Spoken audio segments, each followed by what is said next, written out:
यस्य स्वयं स्वभावाप्तिरभावे कृत्स्नकर्मणः तस्मै संज्ञानरूपाय नमोऽस्तु परमात्मने। अपाकुर्वन्ति यद्वाचः कायवाक्चित्तसम्भवं कलङ्कमङ्गिनां सोऽयं देवनन्दी नमस्यते। देवनन्दी नमस्यते। मंगलाचरण में मैंने 2 श्लोक पढ़े हैं।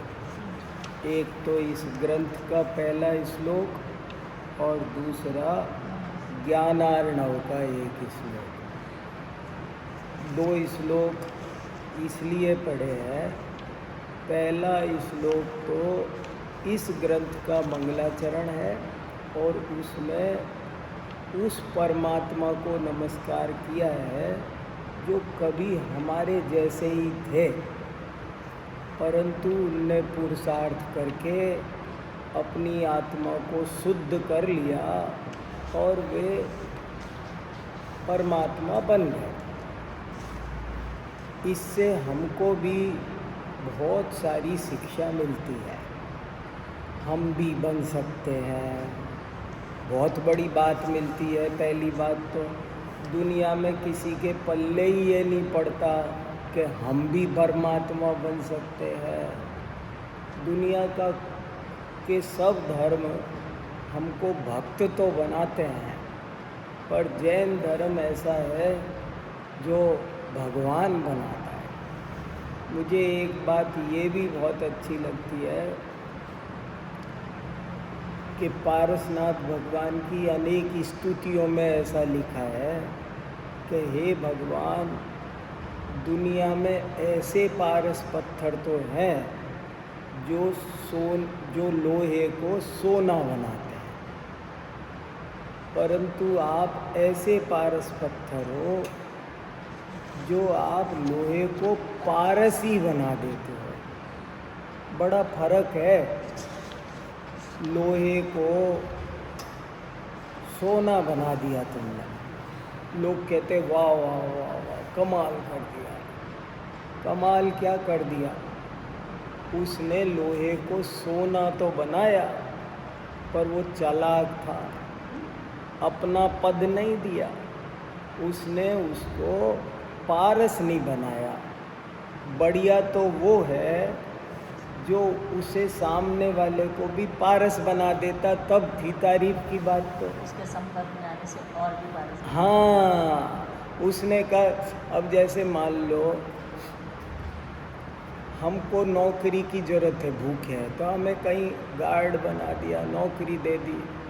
वो कह रहे ये कोई बड़ा उपकार नहीं है, तुमको इस लायक बना दे कि अपने जो अधीन को आप समा।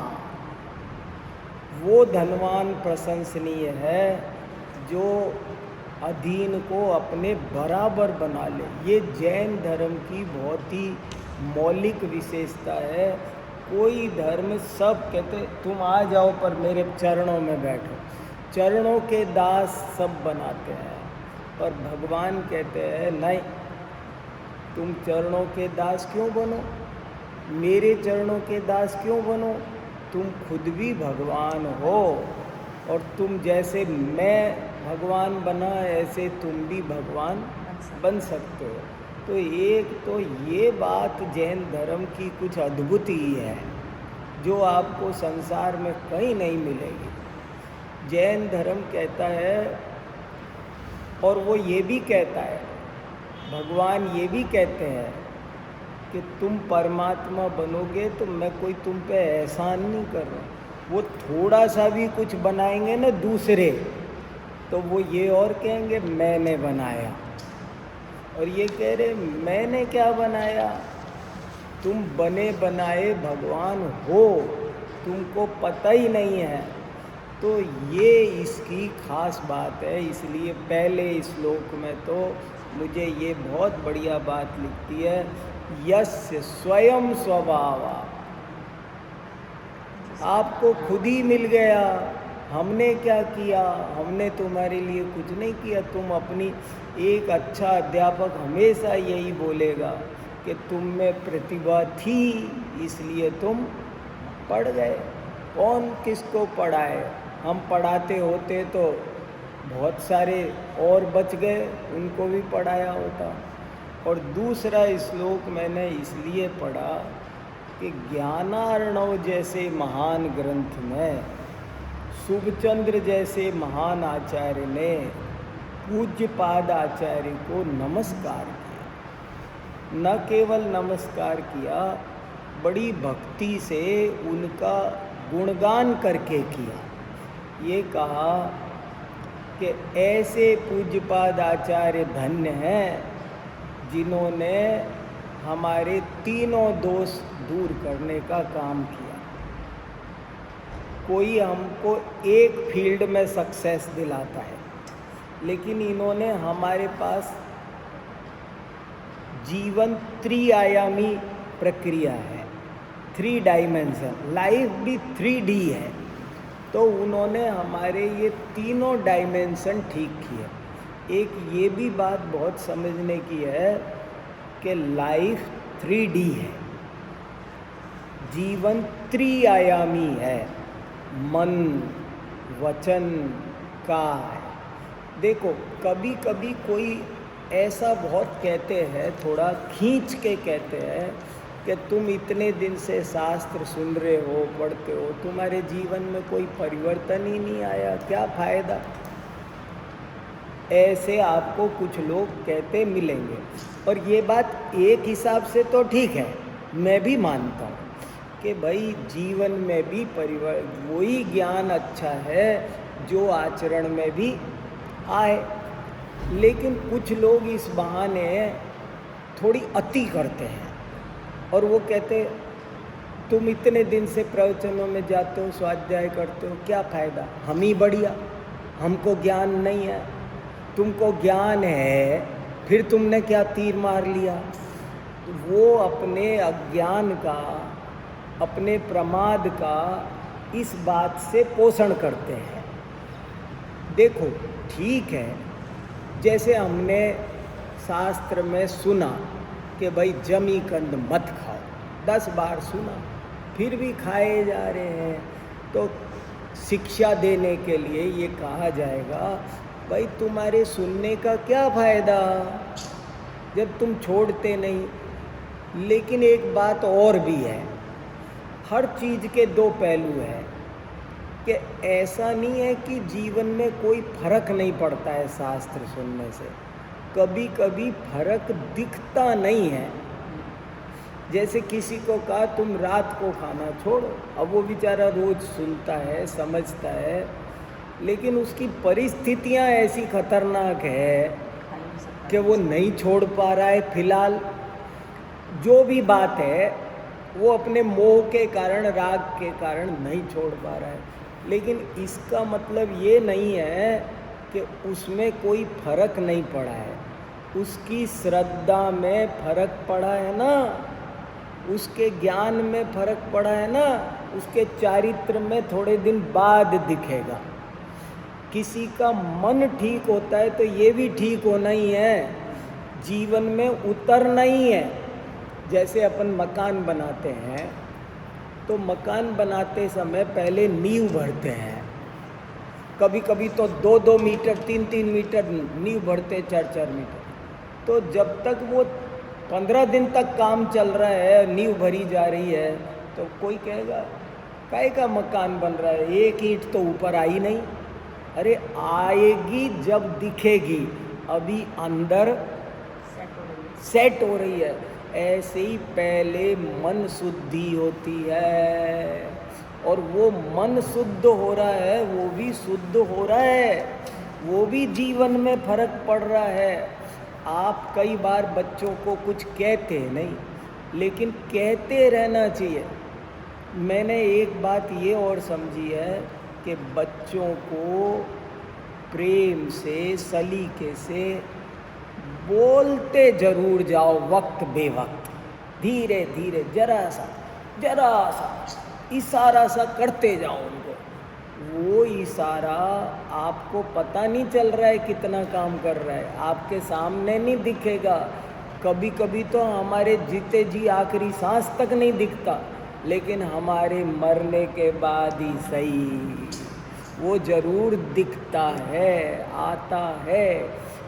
बस बोलने का तरीका खराब नहीं होना चाहिए, खराब नहीं होना। आप प्यार से बच्चों को बोल, बेटा कभी कभी मंदिर जाओ राजा, कभी कभी स्वाध्याय में जाओ, स्वाध्याय सुनो, देखो अभक्ष भक्षण मत किया कर। ऐसा कभी कभी वार त्योहार मौके बेमौके मौके पे चौका लगाना सीखो। उस वक्त कहो, उनको बाद में याद आएगी। पापा से जब भी आशीर्वाद लेने जाओ तो वो यही कहते थे, बेटा स्वाध्याय किया करो। हमारे मरने के बाद उनको याद आएगी कि पापा को किसी बात में इंटरेस्ट नहीं था। वो ये नहीं पूछते थे कि बेटा नौकरी में इंक्रीमेंट कब हुआ, प्रमोशन कब हुआ। ऐसा बहुत होता है। आज हम याद करते हैं हमारे पिताजी को इन्हीं बातों से। मैं तो अपना तजुर्बा बता रहा हूँ कि वो कभी ये नहीं पूछते थे कि प्रमोशन हुआ क्या, ये वो कब मिलेगा, इंक्रीमेंट मिला क्या। कोई लौकिक सुख सुविधा की बात नहीं करते थे।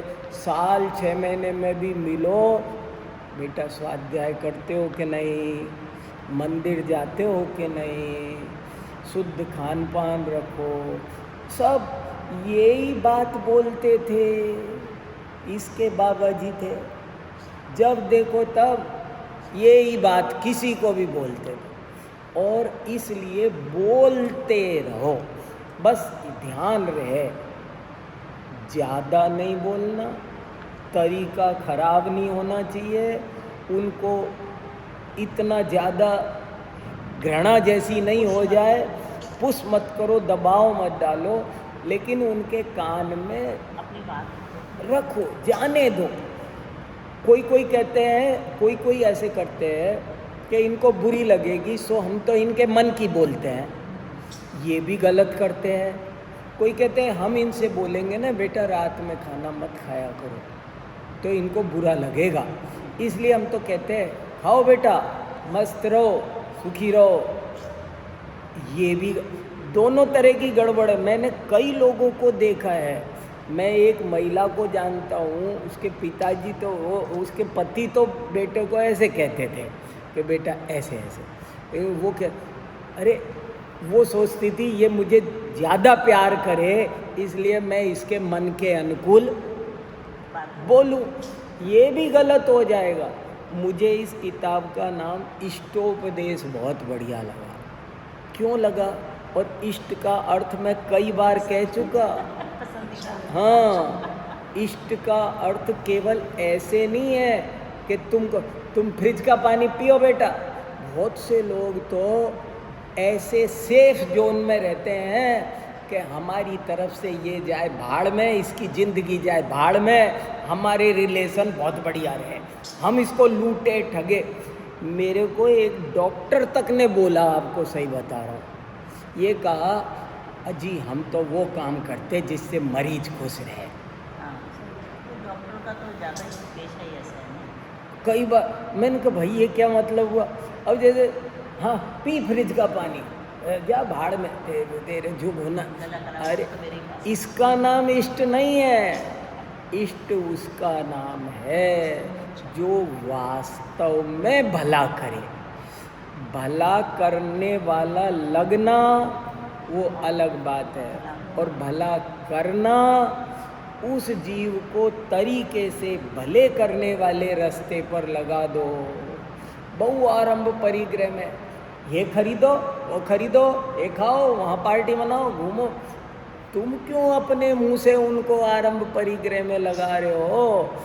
नहीं कह पाओ अच्छी बात, धर्म की बात, तो कम से कम मौन रह लो। पर गलत बात तो, जैसे कोई भाई हम ठीक है, इनको बुरा लगता है तो हम इनको अभक्ष छोड़ने को नहीं बोलेंगे बुरा, लेकिन तुम अभक्ष खा लिया करो खूब, ये तो नहीं बोलेंगे ना हम। हम चुप रहेंगे, भाई तुम्हारी जो मर्जी, हम क्या करें, अब तुम अपनी मर्जी से जो करो सो करो। इसलिए इष्टोपदेश का ये मीनिंग बढ़िया है कि कभी भी किसी के अहित की बात मत बोलो, बात बोलो तो हित की ही बोलो, तरीके से बोल दो, कम बोल दो, मगर हित वास्तव में उसका हो ऐसी बात बोलो। अहित करने वाली बात कभी भी मत। ऐसे बोल देते हैं जैसे कोई साज सभा में मंदिर जा, अब उसको खुश करने के लिए, अरे क्यों जा रहा है, क्यों परेशान हो रहा है, धूप हो रही है, सो जा, रहन दे 2-4 दिन, 1 आध दिन रहन दे, ऐसे बोल उस ना पोते का रिजल्ट आया है। पोते का रिजल्ट आया हाँ। 10 का। तो शाम को पता लगा जैसे, तो वो नहा धो कर आया, दाल में मंदिर जा रहा है। हाँ मैंने कहा जा। हाँ अच्छा, गर्मियों में टाइम चेंज हो गया, मंदिर खुला नहीं था। हाँ। उसने 3 चक्कर मारे, हाँ हाँ फिर आया, हाँ फिर गया, फिर ओ। लगता, फिर आया, फिर गया। ओ अच्छा लगा, कोई बात नहीं, हाँ। मन है हाँ अपने आप को ना कि मेरा रिजल्ट आया, देखो। मेरी एक्सपेक्टेशन से अच्छा आया है, वाह। अपने आप में। नहीं, ये यही है, ये घर में है ना, जैसे संस्कार किसको कहते हैं, जैसे मिट्टी का घड़ा होता है ना, उस पे 1 बूंद पानी डालो तो पता नहीं चलेगा, लेकिन दूसरी तीसरी 100 200 500 बूंद जब डलेगी ना तब पता चलेगा। ऐसे ही रोज रोज धीरे धीरे इस कान में कुछ 1 बूंद डालते हो एक जैसे। बात समझा रखी है कि जो कुछ भी तुमको अपने आसपास हाँ, अपने घर में दिखाई दे रहा है, हाँ, ये सब बात भगवान की कृपा है। हाँ, हम तो निमित्त मात्र, हाँ, उनको कभी मत भूलना, सब धर्म का फल है, धर्म को कभी मत भूलो। उनको कभी मत भूलना। और ये भी निश्चय है कि कोई परेशानी हो, कुछ हो, तुम ध्यान लगाओ, तुम्हारे को अपने आप हल मिलेगा। वो कुछ करेंगे नहीं, लेकिन रास्ता दिखाएंगे। हाँ हाँ, लेकिन एक दिन तो पड़ेगा ही, मंदिर आएंगे जरूर पड़े। आपको उसे ये पता चलेगा ना, मम्मी को इसमें खुशी मिलती है, तो और ना सही आपके बर्थडे को जाएगा, वो बोलेगा मम्मी को मदर्स डे है, अब क्या क्या गिफ्ट दूँ मम्मी। बेटा मैं क्या बोलूँ, मैं तो कई बार बोल चुकी उसको अपने आप समझ में आना चाहिए कि तुझे हमें खुश करना है तो क्या करना है। अब उनको आदत पड़ गई है कि मैं 6:45 बजे वापस पहुंच जाती हूँ घर 7 बजे मंदिर से। किसी दिन मेरे कपड़ों मम्मी आज नहीं आप क्या मैंने कहा नहीं, आज मुझे उस मंदिर जाना था इसलिए आज वहाँ नहीं गई। हाँ, सब सब समझते हैं, ऐसी बात नहीं है, बस हमारा व्यवहार बुरा। एक तो कभी भी गुस्सा मत करो। बहुत से लोग हैं ना गुस्सा करते हैं, कोई शब्द भी कभी कभी बुरा निकाल, तू तो गधा है, कभी कभी कोई चुभने वाला, तू नरक जाएगा। कभी भी ऐसे बुरे वचन कभी मत बोलो। उसका कुछ नहीं होगा, अपने घर हम हाँ, अपने कर्म बनेंगे। एक तो कभी भी, कितने ही लोग तो मैंने देख लिया, मैंने मेरी आंखों से देखा है, अज्ञानता का सब साम्राज्य देखा है। कभी तो उस पर हाथ उठा देते हैं, कभी उसको गलत बात बोल देते हैं। अरे भाई ये कैसा धर्म है। धर्म के नाम पर जब धर्मात्मा लोग घर में झगड़ा करते हैं, क्रोध करते हैं, देखो मेरा ये सोचना है, जैसे समझो मैं दिन से खाना खाता हूँ, समझ लो, और आज खाना बनने में इतनी देर हो गई कि मेरा टाइम निकल गया। अब मुझे घर में तांडव नहीं मचाना चाहिए, माने तब मेरा धर्म है, तब मेरा नियम है। मेरा नियम क्या है, अरे तुम सब तो मूर्ख हो, गधे हो, मेरा ध्यान नहीं रखते, टाइम निकल गया। अरे इतनी आसक्ति के लिए थोड़ी हमने नियम लिया है। हमने नियम, कोई भी गलती चूक हो रही है, हम मुनि महाराज की विधि ना मिले तो क्या करते हैं? नहीं, मुनि राज की विधि ना मिले तो क्या करते हैं? गुस्सा तो नहीं करते हैं। तो मेरे तो ये समझ में आया, हमको हमारी विधि नहीं मिल रही है तो हमको शांति रखना है। जैसे मान लो मैं शुद्ध घी लेता हूँ, शुद्ध नमक ले, और मान लो आज ख़त्म हो गया, नहीं है तो नहीं है, तो ये बात बहुत बड़ा घर में मुद्दा नहीं होना चाहिए। नहीं है तो हम में इतना संयम रहना चाहिए, इतनी शक्ति रहनी चाहिए कि हमको उसके बिना भी खुश मुस्कुराते रहने आना।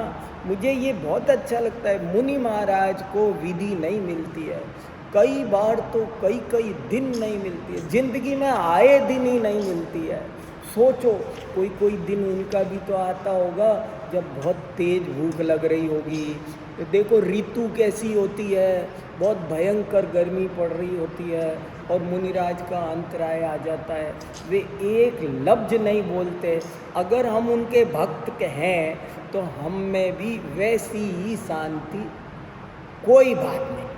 किसी को उल्टा कोई सामने वाला क्लेश कर रहा हो ना, जैसे मान लो मुझे जो भोजन परोस रही है उसे दुख हो रहा है, अरे आज इनको रात में हो गई इनका भोजन, तब भी आप ये बोलो कोई बात नहीं, आपका कोई दोष नहीं है, इसका नाम धर्म है। एक बात मैं हाँ। तो ये रखती हूँ, इसमें भी कोई भलाई नहीं। हाँ, हमें अगर कुछ हो जाए ना, देखो मेरे को एक बात बहुत अच्छी लगती है, ऐसे लिखा है, जब चंदन बाला का आहार हुआ, चंदन बाला के यहाँ महावीर भगवान का आहार हुआ उसके हाथों, तो सब आए, पंचाश्चर्य हुए, सब ने तारीफ की चंदना की, जीवन बदल गए, बाल आ गए, क्या क्या चमत्कार हुआ ना, बहुत सब कुछ। तो सब ने आकर के तारीफ की, बहुत कुछ खुशियाँ मन रही थी। उन खुशियों के बीच किसी ने कहा लेकिन इस चंदना को घोर दुख देने वाली ये सेठानी है, ये माँ है, इसने है ना इसको बेड़ियों में जकड़ा, तलघर में डाला, खाना नहीं दिया, बाल मुंडवाए, ये ऐसे ऐसे। तो चंदना बोली नहीं, मेरी माँ का बहुत उपकार है, अगर उन्होंने मेरे को ये स्थिति ये नहीं उपलब्ध कराई होती तो आज मेरे द्वार पर महावीर नहीं आते। जिस दिन आपको दुख देने वाला आदमी भी अच्छा लगने लगे, बुरा ना लगे, सब मेरे कर्म का उदय है, ये मान के चलो। ये मान के क्या है, समझो सचमुच ही ऐसा है, ये समझो तो कोई दिक्कत कहीं भी नहीं है। जैसे मैंने ये होता है, पाशा भगवान का सगे भाई का 10 दिन 10 मतलब का था, तो उन्होंने कैसे ऐसा से किया, क्षमा करते गए, देख लो ना, उनने कभी एक बार भी रिएक्शन किया, लड़ाई की, कुछ भी किया। ये जो रिएक्शन होता है ना, देखो अब बात आ गई तो एक और बात बता देता हूँ, बहुत अच्छी बात है, बहुत इम्पोर्टेंट बात है। अभी मेरे से किसी ने एक प्रश्न पूछा, हमारे यहाँ एक रिसर्च स्टूडेंट है, उसने प्रश्न पूछा कि कोई शीलवती कन्या स्त्री ब्रह्मचारिणी और किसी बहुत गंदे आदमी के हाथों पड़ गई, कोई बहुत ही आतंकवादी टाइप का है, और वो कह रहा, अब उसने उसको कह रहा है कि तू बकरा काटती है कि नहीं, पका, खा, मुझे खिला, दुराचार कर रहा है उसके साथ में, माने उस, और वो कह रही है कि मैं नहीं करूँगी, तुम मार दो मुझे। तो बोले नहीं, मरने थोड़ी दूंगा तुझे, ऐसे मरने भी नहीं दूंगा, तुझे सारी जिंदगी ऐसे दुख देऊंगा, तड़पाऊंगा, बहुत बदले पर वो उतर आया है, बहुत परेशान कर रहा है वो, मतलब। तो बोले ऐसी स्थिति में, इसका पूर्व भाव का होगा, इसका अब सुनो, अभी 2 मिनट और फिर बोलना, अब देखो 2 मिनट। तो मेरे से प्रश्न पूछा, बोले साहब अब ऐसी स्थिति में फंसी महिला को क्या आत्महत्या नहीं कर लेनी चाहिए? वो चुपचाप मौका देख के गला दबा ले, ये कर ले, घर में चक्कू पक्कू पड़ा है, झट से, माने वो कैसे भी करके मर जाए तो बढ़िया रहेगा ना। और उसने मेरे को बहुत देर तक 15 मिनट ये समझाया कि यही बढ़िया रास्ता है कि वो मर जाए, क्योंकि सारी जिंदगी उसे पाप करने पड़ेंगे, उसका सील हरण होगा, उसके साथ दुर्व्यवहार होगा। अब वो उसकी ज़िंदगी तो नरक बन गई। अब सारी ज़िंदगी नरक भोगना, ये अच्छी बात है कि 2 मिनट में मर जाए, ये अच्छी बात है। ऐसा उसने मेरे से बहुत अच्छे मन से प्रश्न पूछा। और न केवल प्रश्न पूछा, उसने फिर मेरे को 2-4 प्रमाण और दिए। आप वो भी सुन लो। मेरे 8 दिन नींद उड़ गई उसके प्रश्न से। उसके प्रश्न से मेरी 8 दिन की नींद उड़ गई। उसने कहा, देखो साहब, पद्मावती पर इतना बड़ा उपसर्ग आया तो वह आग में कूद गई। उसने एक दूसरा उदाहरण दिया कि ये जो सैनिक होते हैं ना अपने, इनको अपने साथ एक किट मिलती है और उस किट में एक पुड़िया जहर भी होता है, गवर्नमेंट देती है। मान लो मैं सेना में जाऊँ ना, भर्ती हूँ मिलिट्री में, तो मुझे एक छोटी सी किट मिलेगी। उस किट में एक जहर की पुड़िया भी होगी, और वो इसलिए है कि कभी तुम्हारे साथ कोई बहुत बुरा व्यवहार हो, फंस जाओ दुश्मन के चंगुल में, तो तुम इसको खा करके ख़त्म हो जाना। तो क्या फ़ायदा, तड़पोगे, करोगे, ये होगा वो होगा, यहाँ के राज बताओगे, वो सब से बच जाओगे, तुम तो मर जाना। माने उसको मरने की केवल अनुमति नहीं, साधन भी दिया है। अब तीसरा सुनो, एक और जिसने मेरे को और भी हिला दिया। उसने एक कहानी हमारे शास्त्रों में से निकाल के बताई, और उस कहानी में ये लिखा है, वो मेरे पास है अभी भी, आपको भी दिखा। उस कहानी में लिखा है कि फला मुनि ने ऐसी विषम परिस्थिति से घिर जाने पर शस्त्र से आत्महत्या करके समाधि मरण किया। ऐसे उस कहानी में आखिर में लिखा है। तो बोले देखो, ये एक शास्त्र प्रमाण भी है, ये लोक है, ये तर्क है। तो मैं तो ये समझता हूँ कि अगर आप बहुत ही भयंकर परिस्थितियों में घिर जाओ तो मर जाना सरल तरीका है। बहुत घोर पाप करोगे जिंदगी भर, उस पाप से बचने का ये तरीका है। ये उसने मेरे को प्रश्न पूछा। अब आप लोग बोलो, फिर मैं बोलूँगा। आपने क्या बोला? हाँ, अब सुनो। हाँ, बोलो। पिछले जन्मों के कर्म हाँ। को अब भुगत रहे हैं, हाँ अपनी बुक के ये ऐसा सब उनको करना पड़ रहा है। हाँ अब उसमें एक ऐड ऑन और कर दें, हाँ। आत्महत्या करके, तो फिर वो कितने जन्म तक होती है? हाँ हाँ।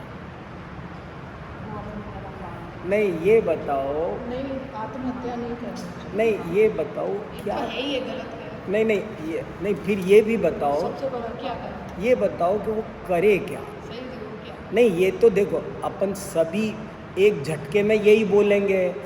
अपने शास्त्रों में आत्महत्या को मना है साफ साफ। मतलब समाधान क्या है? समाधान मैं ये पूछा, ये तो मैं जान रहा हूँ, स्ट्रॉन्ग बना। आत्मघाती को बहुत बुरा माना गया है, बहुत साफ साफ मना किया है। लेकिन प्रश्न ये है कि इसका उत्तर क्या है। ऐसी स्थिति में मान लो कोई ब्रह्मचारिणी बहन आपके पास में, समझ लो आपसे ही समाधान पूछ रही है, समझ लो मौका मिल गया और वो गिरी हुई है, और वो किसी तरह कोई गुप्त रूप से आपसे उसकी भेंट हो गई 10 मिनट, और वो आपसे पूछ रही है कि दीदी मैं क्या करूं। मेरा तो पर्सनल ये है कि आपको सहने की हिम्मत होनी चाहिए। करने वाला कितना करेगा ना, हाँ, कब तक करेगा वो? आत्महत्या नहीं है सर। नहीं, जैसे वो कह रहा है रोज ये तुम मैंने ये वो ये जानवर करना काटो, पड़ेगा। पकाओ, ये भी गलत है। मुझे खिलाओ, 2 पहरेदार रग लगा दिए, कहाँ जा सकते? जा भी नहीं सकते। कहीं जा नहीं सकती, कुछ कर नहीं सकती। जैसे अपन जो किसी मतलब शिकायत करे, हम इसको छुड़ाएं, ऐसा कहाँ से? आत्मध्यान नहीं, लगाओ कि सहने की खतरनाक शक्ति खतरनाक राजा के अपहरण में आ जाते ऐसे ऐसे नहीं। कई जैसे मान लो पद्मावती पर वो क्या नाम था, खिलजी, अलाउद्दीन खिलजी। अब वही बुरा व्यवहार कर रहा है, शिकायत किससे करोगे? मौत देके समाधि में लेके बैठ जाओ। सामान्य बड़ा नहीं होता, जो कोई ऊपर से करता रहे, अत्याचार करता नहीं रहे, तो उसको संकल्प सही करना वैसे चलते तो कुछ भी नहीं हो पाता है सबको, दिमाग ही नहीं चलेगा अपना बिल्कुल भी। चलो मैं अपना उत्तर अगली बार दे दूंगा। नहीं हम गायब एक हफ्ता हम गायब रहेंगे, उड़े रहेंगे। नहीं, मेरे को भी सच बता रहा हूँ, इस प्रश्न का समाधान क्या है ये 2-4 दिन तक मेरे पल्ले नहीं पड़ा। और पल्ले क्यों नहीं पड़ा?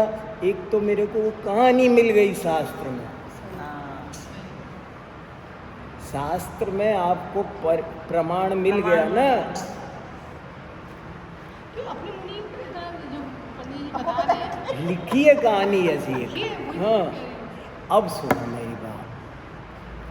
हालांकि इसका आनंद तब आए जब अभी आपके भी 2-4 घंटे परेशान हो। मैं 4 दिन परेशान हुआ। सही बात है। हाँ, मैं 4 दिन परेशान हुआ, 40 लोगों से सलाह की कि क्या होना चाहिए, कई दोस्तों से, विद्वानों से, महाराज जी से। और वो कहानी भी है ना, महाराज जी एक किताब लिख रहे हैं 64 कहानियाँ, और उस किताब में वो कहानी है। तो वो मैंने महाराज जी को भी दिखाई, महाराज जी ये कहानी में ये क्या लिखा है? तो फिर वो भी है, ये क्या है? फिर खोजा तो बोले मैंने अपने आप थोड़ी लिखी है, शास्त्र में लिखी है, उनने खोज के निकाल ली। बोले ये तो वहाँ लिखा था, सो मैंने ऐसे की ऐसे। मैंने कहानी मेरी तरफ से काल्पनिक नई बनाई नहीं है। मैं स्टोरी टेलर, स्टोरी राइटर नहीं हूँ मैं। प्रसंग मेरे नहीं मैंने तो प्रसंग संकलित किए हैं। मैंने कहा वो तो ठीक है, पर अब इसका क्या उत्तर है, इसका मैसेज क्या है? इससे ये मैसेज जा रहा है कि हमको विषम परिस्थिति में गिरने पर आत्महत्या कर लेनी चाहिए। जब एक मुनि कर सकता है तो भाई, ये जब एक मुनि कर सकता है तो मुझे भी कर लेनी चाहिए।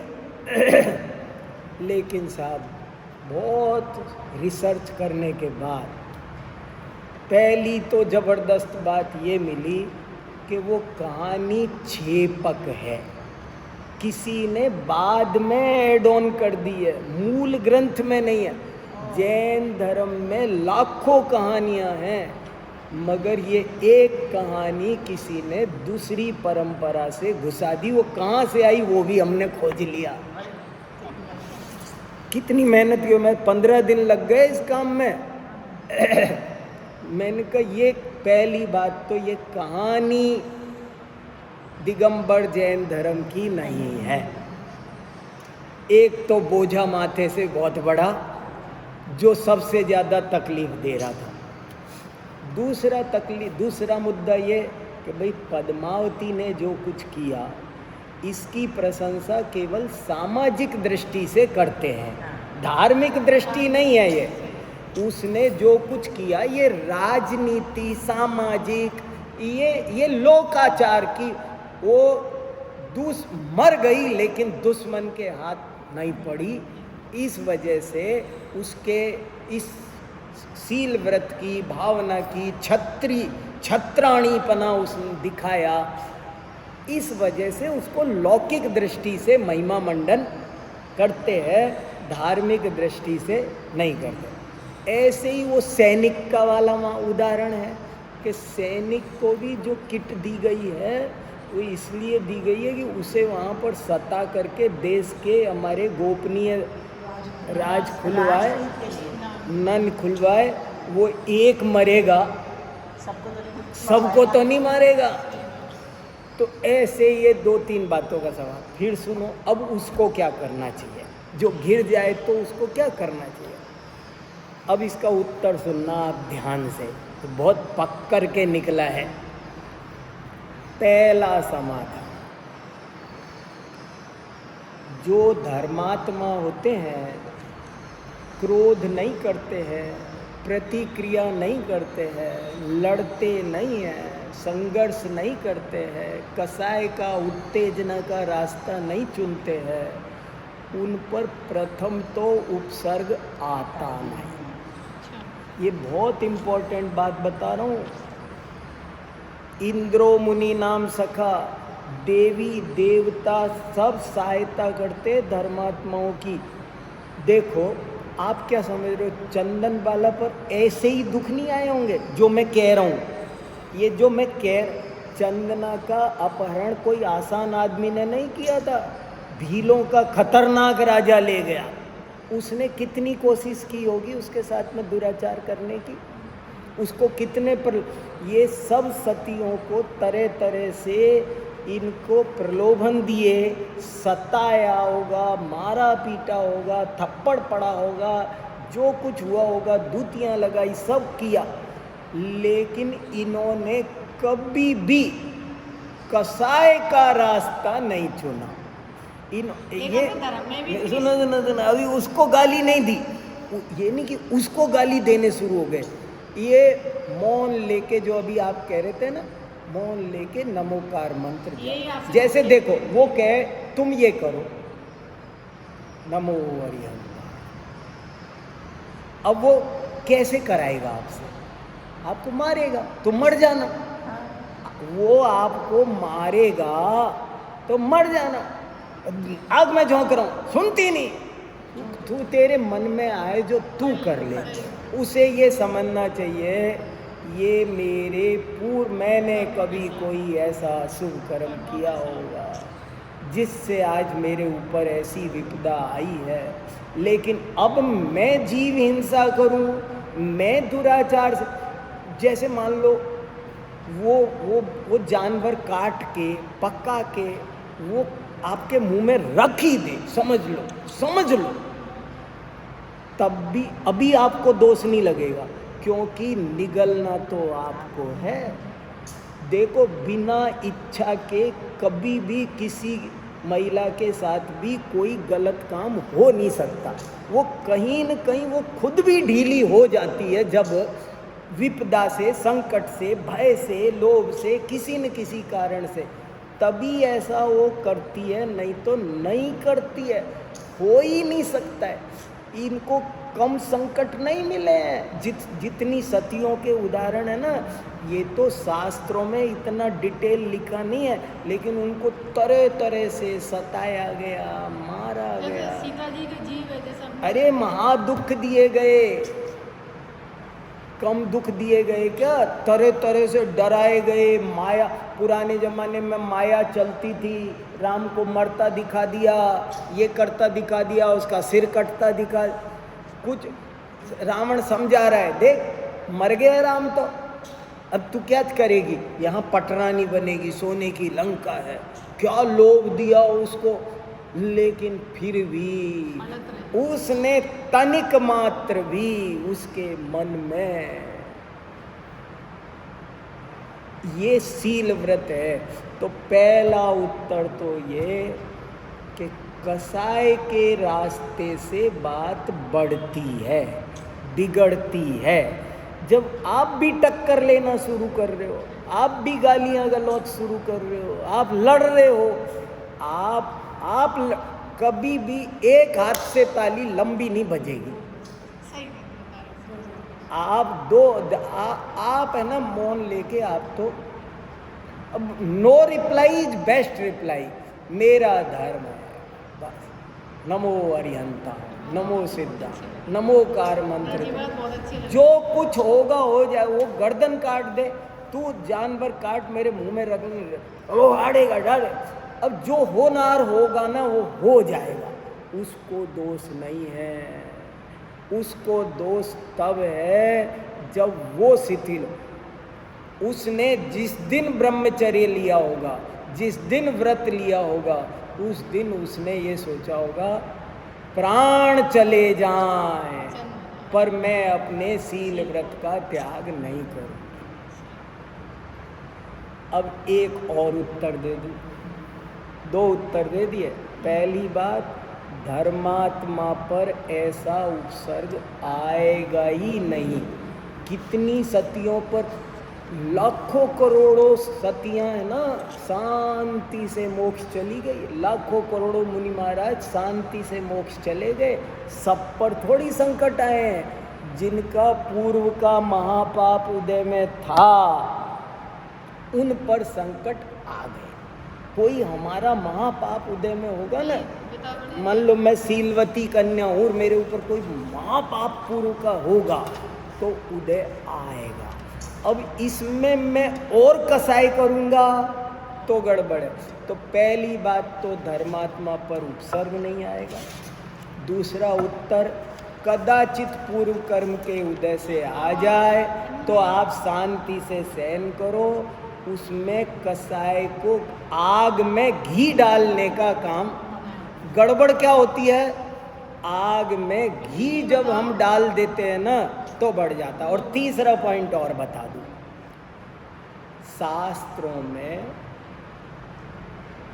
शांति से रहकर सल्लेखना करते हुए, धर्म को कभी नहीं छोड़ते हुए, धर्म की रक्षा करते हुए अंत तक जीने के उपाय बताए। और ये कहा है कि यदि कोई बहुत ही भयंकर परिस्थिति आ गई है तो इसे शास्त्रों में छेदोपस्थापना करने की अनुमति है, आत्महत्या की नहीं है। ये मेरी लाइन और भी ज़्यादा इम्पॉर्टेंट है। छेदोपस्थापना की इजाज़त है मगर मरने की इजाज़त नहीं है। इसको मैं उदाहरण देता हूँ। समझ लो मैं 20 साल का हूँ, मुनि हूँ, और मेरे चलते चलते मेरे पैर में चोट लग गई, एक्सीडेंट हो गया, कोई कार टक्कर मार गई, और मैं हूँ मुनि 20 साल का। तो अब मुझे तो खड़े लेके आहार लेना है और बैठ के लेना नहीं है, और अब खड़े रह नहीं सकता मैं, तो मुझे क्या समाधि मरण कर लेना चाहिए? तो दो उपाय है। एक उपाय तो यह है कि कर लेना चाहिए, लेकिन वो तुम्हारे हाथ में नहीं है, तुम्हारे गुरु के हाथ में है। तुम्हारे गुरु के हाथ में है। सल्लेखना गुरु से मिलती है, एक बात। दूसरा, उसे मुनि दीक्षा छेद के 1 महीने इस पैर का इलाज करा के, ठीक करा के, पट्टा बांध के उससे दोबारा मुनि दीक्षा लेनी चाहिए। तू छोटा ही तो। समंत भद्राचार्य ने कहा था मुझे समाधि मरण दे दो, गुरु ने कहा नहीं, ऐसे नहीं मिलेगा, दीक्षा छेदो, इलाज कराओ। तो मैं ये एक नई बात कह रहा हूँ जो हो सके, जो लास्ट ऑप्शन बचा है, लास्ट ऑप्शन कि कुछ भी हो जाए तो तुम कुछ दीक्षा छेद, थोड़ा सा व्रत छेद कर सकते हो, थोड़े समय के लिए कर, टूट जाता है व्रत। जैसे कोरोना पीरियड में मंदिर नहीं जा पाए, कोई और झंझट फंस गया, तो आप जीवन खत्म मत करो। अगर कुछ रास्ता व्रत का त्याग करके, व्रत छेद करके, प्रतिक्रमण प्रायश्चित होकर के, वो प्रवचन सार में लिखा है कि उत्सर्ग मार्ग से काम न चले तो अपवाद मार्ग का सहारा ले लेना, मगर मोक्ष मार्ग मत छोड़ना, मनुष्य जीवन मत छोड़ना। अब आप बोलो सर, मैं कह दिया। ऐसी स्थिति में जहाँ वो ये छेदोस्थापना भी नहीं कर सकती, हाँ, तो क्या करें? नहीं, ये तो किया ही जा सकता है, ये तो किया ही जा सकता है। फिर वो क्या मतलब? और दूसरी बात यही है कि नहीं, आत्महत्या नहीं करनी है। आत्महत्या तो नहीं करनी। वो उसे ज़्यादा से ज़्यादा वो उसे मारेगा। और छेदोपस्थापना का मतलब ऐसा है कि जैसे अब ये तो सील व्रत का हुआ, मैंने ये जो तीसरा ऑप्शन दिया है वो हर व्रत के लिए है। जैसे मान लो मैंने ये नियम ले रखा है कि मंदिर दर्शन किए बिना मैं भोजन नहीं करूँगा, और अब फैल गया कोरोना और गवर्नमेंट ने दरवाजे से बाहर निकलना बंद है बिल्कुल, तो अब क्या करना चाहिए? अब सवाल है, ये वैसी ही परिस्थिति हो गई, समझ लो। वो तो सील व्रत की बात थी, ये भी तो व्रत ही है। जब मुझे सील व्रत नहीं तोड़ना है, चाहे मर जाऊं, तो ऐसे ही मैंने नियम लिया है, मैं बिना जिनेंद्र दर्शन के भोजन ग्रहण नहीं करूंगी। अब ये मेरा नियम है, ऐसी कई कहानियां हैं, मनोवती की, इसकी उसकी, मैं गजमोती चढ़ाऊं, मंदिर जाऊं, पढ़ी है, 3-3 दिन 4-4 दिन हो गई।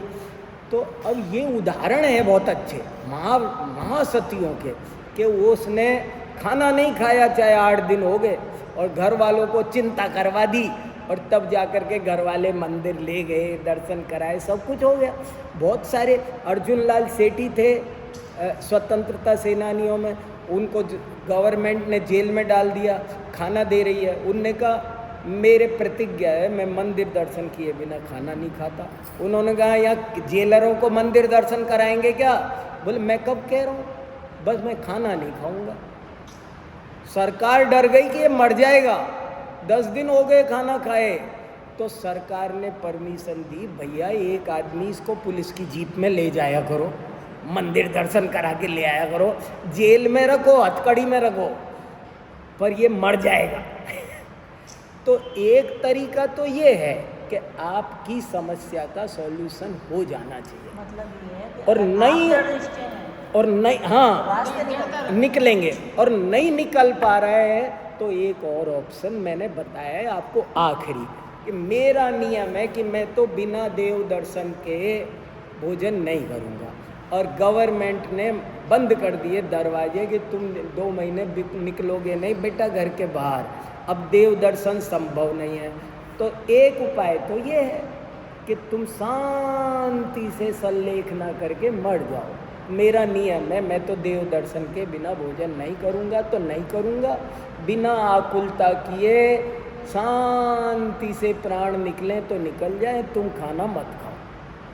दूसरा कोई कि मेरे से तो तड़पन हो रही, बहुत कुछ हो रहा है, सहन नहीं हो रहा है, ये हो रहा है, वो हो रहा है, मैं एक बात बता रहा हूँ, तो उसका उपाय शास्त्रों में कहा है कि अब तुम अपनी प्रतिज्ञा का छेद होगा, प्रतिज्ञा भंग होगी। बड़े बड़े मुनियों ने दीक्षा छेदी है। विष्णु कुमार को इतना तीव्र राग आया कि उनने अपनी दीक्षा छेदी, और छेद करके बाद में फिर दीक्षा ली। तो तुम भी फिर से, तुम 6 महीने कोरोना पीरियड निकल जाने दो, और अभी व्रत का छेद करो, और बाद में फिर से उस व्रत में स्थापित हो, और तरीके से उसका प्रायश्चित्त करो, उसका प्रतिक्रमण करो, ये करो। और तीसरी बात ये, हमेशा कोई भी प्रतिज्ञा लेते समय, व्रत लेते समय बहुत अधिक सावधानी रखो। अपनी शक्ति हो, हिम्मत हो तो लो, और नहीं तो उसके ऑप्शन रखो। जैसे कोई कहे मैं रात को खाना खाना छोड़ रहा हूँ, और उसकी परिस्थितियाँ खराब है बहुत, तो उसे ऐसा कुछ रखना चाहिए कि मैं रात 8 बजे तक, या मेरे महीने में 2 साहब मेरी सारी रिश्तेदारी मेरे अजैनों में है, ये झगड़े हैं, मैं अजैन घर की बहू हूँ, ये दिक्कतें आ रही है, सारे घर में कलेश करना, इससे बढ़िया है मैंने महीने में 3 दिन की 4 दिन की छूट रखी है कि मैं 4 दिन रात में खा सकती हूँ। मेरे 25 दिन का महीने में रात्रि भोजन का, उसको इसका फल मिलेगा कि नहीं? वो ये कह रही मेरे महीने में 25 दिन रात्रि भोजन का त्याग है, तो उसको इसका फल मिलेगा कि नहीं मिलेगा? जरूर मिलेगा। तो कभी भी व्रत लेते समय थोड़ा सा कहीं न कहीं उसके विकल्प सोचकर, ये बहुत से लोग ये लेते हैं ना मंदिर की प्रतिज्ञा, तो उसमें भी नियम होते बहुत सारे, कि अगर मैं कहीं यात्रा में हुआ, ट्रेन में बैठा हुआ, ऐसे रखते हैं, रखना चाहिए, नहीं तो व्रत में दोष लगेगा। तो ऐसे ये सब बातें हैं। चलो आज तो यही चर्चा हो गई, पर ये महाराज जी दिलवाते हैं ना, सागर महाराज जी व्रत दिलवाते हैं। हाँ, मेरे को भी दिलवाया, तो ये कहते हैं कि पानी, दूध और फल लेना मत। हाँ कभी ऐसी स्थिति बन जाए हाँ कि आपको लेना पड़े, भारी है, बीमारी है, दवाई लेनी है कुछ, हाँ तो उसके लिए व्रत को बेशक से लेना मत। हाँ, नहीं बिल्कुल। देखो, थोड़ी सी छूट, व्रत हमेशा अपनी शक्ति देखकर ली। देखो आपकी व्रत लिया है 14 से हाँ। तब क्या होता है, जैसे मैंने पहले पानी के लिए हमसे नहीं बना, काम भी करना पड़ता है। फिर मैंने कहा, सास बोली तुम खाना ले लिया करो थोड़ा सा, एक खाना। फिर मैं खाना लिया, अब गनी पड़ने लगी ज़्यादा, अब शाम को लगती प्यास, क्या हाँ, करूँ। हाँ। 1-2 गिलास पानी लिया गया, अब मुझे क्या हुआ, नहीं लिया तो मुझे उल्टी सब ले चढ़ के उल्टी हो जाती है। अब क्या नहीं करूं? नहीं, वो यही है तो मुझे हमेशा। इसमें मतलब दोष लगेगा ये। कहते हैं ना, दूरदर्शिता के साथ में नियम लेना चाहिए। कोई भी नियम लो तो आज के परिणामों के भरोसे मत लो, आज की परिस्थितियों के भरोसे मत लो। कल मेरी परिस्थिति कैसी हो सकती है, तो मैं क्या। इसलिए एक और हमारे शास्त्रों में लिखा है, ज़्यादातर नियम लो, यम मत लो। हाँ नियम और यम में फर्क है। नियम होता है लिमिटेड पीरियड का। अनुगत। नियम संलेखना लेते रहो, आज भी लेने सकते हैं हम और आप, नियम संलेखना ले सकते हैं, लेकिन यम संलेखना नहीं ले। देखो, रोज रात को शाम को 6 बजे भोजन करो, पानी पियो, हाथ मुंह धो और नमोकार मंत्र लेकर संलेखना ले लो। चतुर्विध आहार का त्याग कर दो और मेरे सुबह 8 बजे तक चतुर्विध आहार का त्याग, ये संलेखना है, नियम संलेखना। बहुत 700 मुनि महाराज घिर गए थे आग में, फिर उनने ये संलेखना ली थी। कौन सी संलेखना थी वो? नियम। अगर यम होती तो उपसर्ग दूर होने के बाद भी वो आहार नहीं लेते। उनने यम संलेखना ले ली होती 700 मुनि महाराज ने, तो जब विष्णु कुमार मुनि महाराज ने उपसर्ग दूर कर दिया तब भी आहार को नहीं आते, लेकिन वो आ गए। इससे सिद्ध होता है नियम संलेखन। कि उन्होंने नियम संलेखना ली थी। नियम संलेखन। तो ऐसे बहुत समझदार, देखो सब ज्ञान की महिमा है। चलो बहुत जैसे अच्छा। पंडित जी, अपन जो जैन धर्म पालन करते हैं, अपन को सब पता है।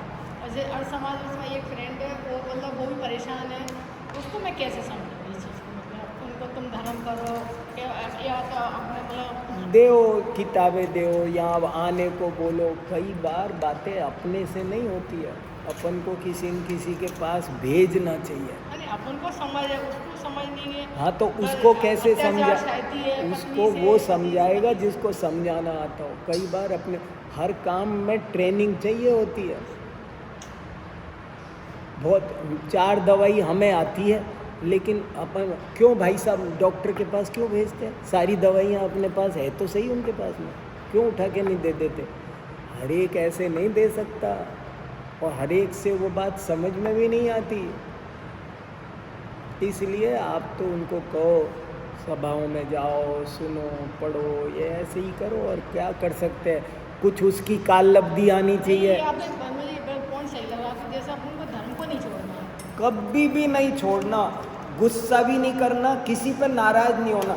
हमको मान लो मेरे ऊपर खिलजी आक्रमण कर रहा है, तो सोचना चाहिए खिलजी का कोई दोष नहीं है, मेरे अशुभ कर्म का दोष है। मेरे अशुभ कर्म के बिना मेरा ही कोई पूर्व पाप आज उदय में आया है, वरना ऐसा निमित्त मिलता नहीं।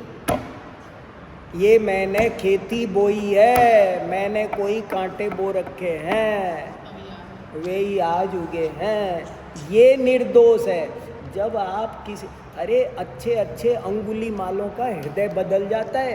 देखो, मरना इसलिए नहीं चाहिए, कब जिंदगी में क्या हो जाएगा कुछ पता नहीं है। क्या पता कल को कोई दुर्घटना हो और वो खिलजी मर जाए। मैंने तो मेरी जिंदगी को उसके चक्कर में ख़त्म कर दी। अभी कोई भूकंप आएगा, जाने क्या होगा, जाने कौन सी शक्ति ऐसी आएगी। मैं 20 साल की लड़की हूँ और मैंने जरा सी संकट देखे और मैं मर गई। तो मैंने गलत किया, मैंने मेरा मनुष्य भाव, दुर्लभ मनुष्य भाव ख़त्म कर दिया। कल को शेर पे सवा शेर मिलते देर नहीं लगती, परिस्थितियाँ बदलते। मेरा कब पुण्य का उदय आएगा, कौन चमत्कार होगा, कब किसको हार्ट अटैक आ जाएगा, कोई ठिकाना है? और जो तुम्हें विपदा दे, वो कबूतर को मारने बाज चला, सांप चला, न सांप मार पा रहा है, न शिकारी मार पा रहा है, न बाज मार पा रहा है, कबूतर बच गया। तो मेरे आयु कर्म के जब तक है तब तक कोई मार नहीं सकता। ऐसा जिसको धर्म पर दृढ़ श्रद्धान हो उसका नाम सील है। ये मेरे समाधान हुआ मेरे। जावाणी के ज्ञान ते सूझ लोकालोक, सोवाणी मस्तक नमो सदा देत मुझो, हे जिन माने भारती